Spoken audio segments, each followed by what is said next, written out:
எல்லாருக்கும் வணக்கம். Weather change ஆன உடனே ஃப்ளவரெல்லாம் பூக்க ஆரம்பிச்சிருச்சு. அதெல்லாம் பார்க்குறதுக்கு ரொம்ப அழகாக தான் இருக்குது. ஆனால் அதுக்கெல்லாம் முன்னாடி இங்கே நிறைய பேருக்கு ஒரு அலர்ஜி வந்துடுது.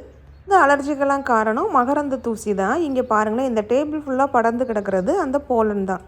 போலன் அலர்ஜியால் மக்கள் நிறைய பேர் அஃபெக்ட் ஆகுறாங்க. இடத்துல இருக்கிற இந்த போலன் எல்லாம் காத்தடிக்கிறதுனால டேபிள், கதவு, ஜன்னல்னு எல்லா இடத்துலையும் ஃபுல்லாக பறந்து போய் கிடக்கு. போலன் எல்லாம் நாம் சுவாசிக்கும் போது நம்மளோட மூக்கு வழியாக போகிறதுனால நல்ல ஜலதோஷம் பிடிக்கிற மாதிரி ஆயிடுது. இப்படி தான் நம்ம ப்ரிகாஷனாக இருந்தாலும் போலன் அலர்ஜி வரதான் போகுது. இருந்தாலும் அதிலிருந்து தப்பிக்கிறதுக்கு சில வழிகளை நாம் கையாளலாம். போலன் அலர்ஜி இருக்கிறவங்க வெளியிலேருந்து வீட்டுக்குள்ளே வந்த உடனே ட்ரெஸ் சேஞ்ச் பண்ணிவிட்டு கை கால் முகம்லாம் நல்லா கழுவிடணும். முடிஞ்ச வர டோரு, ஜன்னல் எல்லாத்தையும் க்ளோஸ் பண்ணி வைக்கிறது பெட்ரு. அதனால் காற்று மூலமாக அந்த மகரந்தம் உள்ளே வராமல் தடுக்க முடியும். நம்மளோட காரில் ஏசி ரீசர்க்குலேட் மோட ஆன் பண்ணி வச்சிட்டோன்னா உள்ளே இருக்கிற காற்று மட்டுமே ரீசர்க்குலேட் ஆகிட்டு இருக்கும், வெளியிலேருந்து காற்று வராமல். வீடை ரெகுலராக மாப் போட்டு தொடச்சி வச்சோன்னா கொஞ்சம் அவாய்ட் பண்ண முடியும்.